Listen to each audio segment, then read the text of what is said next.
अस्सलामुअलैकुम वेलकम तुहानू सब नू मेरे चैनल मिर्ची टेस्ट ऑफ फूड च। ते अज जिहड़ा ना मैं चिकन पकौड़ा दी रेसिपी लैके आई हाँ। ते यह जूसी और बहुत ही मज़े दे और टेस्टी चिकन पकौड़ा जिहड़े अज मैं बनाए सीगे ते इहदी रेसिपी तुहाडे नाल मैं शेयर करांगी स्टैप बाय स्टैप। ते उम्मीद करदी कि तुहानू ये मेरी रेसिपी जिहड़ी चिकन पकौड़ा दी बहुत ज़्यादा पसंद आएगी। ते एक न्यू स्टाइल दा जिहड़ा सी ना मैं चिकन पकौड़े बनाया सीगा।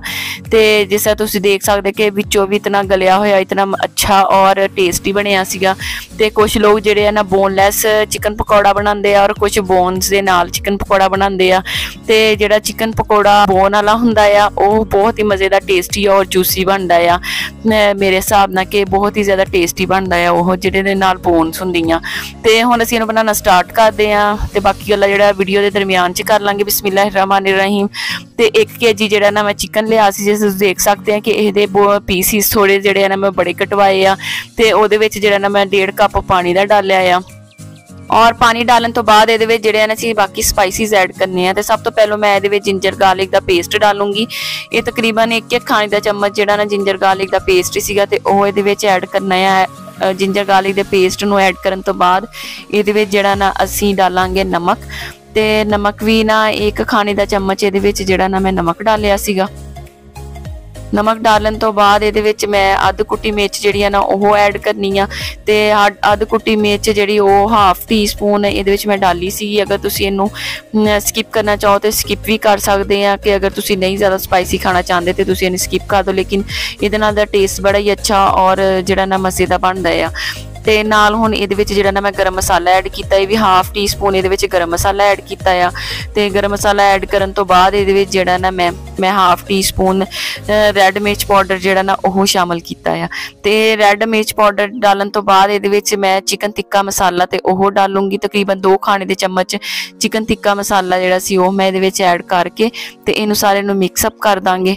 ते मिक्स करन तो बाद इहनूं जिहड़ा ना मैं इहदे विच डालना आ खुशक धनिया। ये मैं डालिया है तो 1/2 टी स्पून ये खुशक धनिया डालिया और 1/2 टी स्पून जिहड़ा ना ये मैं जीरा डालिया। तो ये सारिया चीज़ों ये शामिल करन तो बाद मैं इनू अच्छी तरह मिक्सअप करांगी करके ते इनू असीं जिहड़ा ना पक्कन लई रख देना। और पानी मैं इसलिए 1.5 कप डालिया कि ये पानी ये जदों तक गोश्त गलना है हल्का जिहा असीं इहनूं गलाना है, बहुत ज़्यादा नहीं गोश्त नूं गलाना।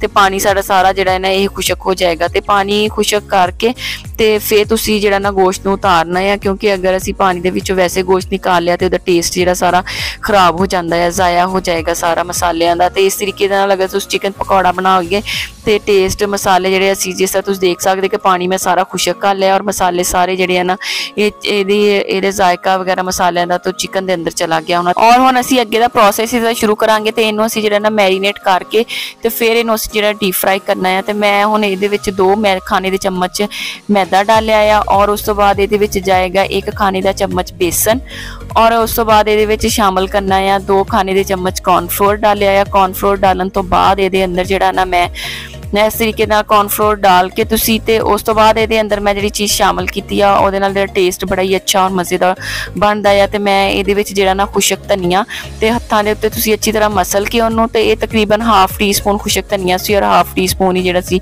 जीरा सी। तो इन्हां दोनों नूं असीं जिहड़ा ना ये मिक्सअप कर देना है। तो इदां तुसी मैरीनेट करके इनू गोश्त नूं ते फिर इनू डीप फ्राई करना है। तो चुल्हा मैं जिहड़ा ना पहले ही चला के ते हाई फ्लेम के उत्ते जिहड़ा ऑयल है उन्होंने गर्म कर लिया सी। ते ऑयल सारा तुसीं देख सकते कि कितना ज़्यादा गर्म है। तो हुण मैं जिहड़ा ना जो ही विच मैं चिकन पकौड़ा डालना है तो फ्लेम मैं लो कर देनी है। फ्लेम लो दे उत्ते इनू असीं आहिस्ता आहिस्ता पकावांगे। जिन्होंने बॉयल किया सी अंदरों तो पक्का होया लेकिन इसका टेस्ट जिहड़ा ना बड़ा ही अच्छा आया बॉयल करने की वजह तो बड़ा जूसी टेस्टी और मज़े का बनया आ बॉयल करने की वजह तो तुसी जिहड़ा ना मेरी रेसिपी नूं इसी तरह स्टैप बाय स्टैप फॉलो करना। तो हुण मेरियां साइडां जिहड़ियां ना चेंज कर दांगी। फिर तुहानूं मेरी वीडियो पसंद आती है तो इनू लाइक भी कर देना और बाकी लोगों नाल जिहड़े ने तुसी इनू शेयर भी करना। तो मेरे चैनल ते जिहड़े पहली दफ़ा मेरी वीडियो देख रहे हैं पहली दफ़ा मेरे चैनल ते आए हैं तो इन्हें सब्सक्राइब भी कर लैन तो बैल आइकन दे बटन नूं जरूर प्रेस कर दिओ ताकि मेरी आने वाली नई वीडियोज़ की नोटिफिकेशन तुहानूं सब तो पहलों मिलन। तो हुण इनू जिहड़ा ना मैं डीप फ्राई करके तो निकाल लिया है डिश आउट करके तुहानूं दिखा रही हूँ कितना अच्छा ਲੱਗ ਰਿਹਾ, ਇਹਦਾ ਟੇਸਟ ਵੀ ਬੜਾ ਅੱਛਾ ਸੀ। ਲੁੱਕ ਵਾਈਜ਼ ਜਿੰਨਾ ਅੱਛਾ ਲੱਗ ਰਿਹਾ ਇਹਦਾ ਟੇਸਟ ਵੀ ਇਤਨਾ ਹੀ ਅੱਛਾ ਬਣਿਆ ਸੀ। ਤੇ ਅਗਰ ਤੁਸੀਂ ਇਸ ਤਰੀਕੇ ਦੇ ਨਾਲ ਚਿਕਨ ਪਕੌੜਾ ਬਣਾਓਗੇ ਤੇ ਬੜਾ ਹੀ ਜੂਸੀ ਔਰ ਮਜ਼ੇ ਦਾ ਬਣੇਗਾ। ਦੇਖੋ ਤੁਸੀਂ ਅੰਦਰ ਤੱਕ ਜਿਹੜਾ ਨਾ ਇਹ ਪੱਕਾ ਹੋਇਆ, ਕਿਉਂਕਿ ਇਹ ਬੋਇਲ ਕੀਤਾ ਸੀ। ਇਸ ਤਰੀਕੇ ਨਾਲ ਅਗਰ ਅਸੀਂ ਬੋਇਲ ਕਰਦੇ ਹਾਂ ਤੇ ਜਿਹੜੇ ਮਿਰਚ ਮਸਾਲੇ ਆ ਇਹਦੇ ਵਿੱਚ ਡਾਲੇ ਸੀ ਮੈਂ ਬੋਇਲ ਕਰਦੇ, ਤੇ ਉਹਦਾ ਟੇਸਟ ਜਿਹੜਾ ਨਾ ਸਾਰੇ ਚਿਕਨ ਦੇ ਵਿੱਚ ਸ਼ਾਮਲ ਹੋ ਜਾਂਦਾ ਆ। ਤੇ ਮੇਰੇ ਫੈਮਲੀ ਨੂੰ, ਬੱਚਿਆਂ ਨੂੰ, ਸਾਨੂੰ ਤੇ ਬੜਾ ਹੀ ਅੱਛਾ ਲੱਗਾ। ਤੇ ਉਮੀਦ ਕਰਦੀ ਕਿ ਤੁਹਾਨੂੰ ਵੀ ਮੇਰੀ ਰੈਸਿਪੀ ਪਸੰਦ ਆਏਗੀ। ਤੇ ਮੈਨੂੰ ਤਾਂ ਹੁਣ ਇਜਾਜ਼ਤ, ਇੰਸ਼ਾਅੱਲਾ ਤਾਲਾ ਮੈਂ ਆਪਣੀ ਨੈਕਸਟ ਵੀਡੀਓਜ਼ ਦੇ ਨਾਲ ਫਿਰ ਤੁਹਾਡੀ ਖਿਦਮਤ ਦੇ ਵਿੱਚ ਜਲਦੀ ਹਾਜ਼ਰ ਹੋਊਂਗੀ। ਮੇਰੇ ਲਈ ਹੁਣ ਅੱਲਾ ਹਾਫਿਜ਼।